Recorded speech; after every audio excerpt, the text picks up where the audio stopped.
അസ്സലാമു അലൈക്കും വറഹ്മത്തുള്ളാഹി വബറകാതുഹു. ഇന്ന് സഹവിന്റെ സുജൂദുമായി ബന്ധപ്പെട്ട വളരെ പ്രധാനപ്പെട്ട ഒരു ഇൽമുമായാണ് നമുക്ക് സംവദിക്കാനുള്ളത്. സഹവിന്റെ സുജൂദ് ചെയ്യുന്ന സമയത്ത് നമ്മിൽ എത്ര പേർ നിയ്യത്ത് ചെയ്യാറുണ്ട്? പരിശോധിക്കാം. അതിന്റെ മസലയിലേക്ക് പോകാം. ഇമാമിനും തനിച്ച് നിസ്കരിക്കുന്നവനും സഹവിന്റെ സുജൂദിന് നിയ്യത്ത് നിർബന്ധമാണ്. എന്നാൽ മഅ്മൂമിന് നിയ്യത്ത് നിർബന്ധമില്ല. തുഹ്ഫ 2:200.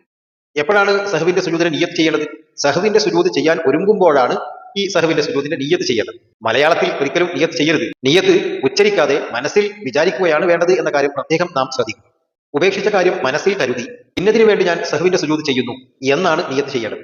നാവ് കൊണ്ട് നിയ്യത്ത് ഉച്ചരിക്കരുതേ, നിയ്യത്ത് മനസ്സിൽ വിചാരിക്കുക മാത്രമേ ചെയ്യാവൂ. കാരണം നാം നിസ്കാരത്തിലാണ്. അങ്ങനെ ഉച്ചരിച്ചാൽ നിസ്കാരം ബാത്തിലാകും.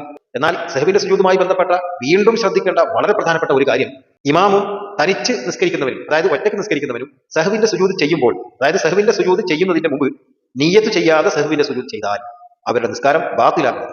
നിഹായത്തു സൈൻ 1:81. ഇബാറത്തുകൾ താഴെ.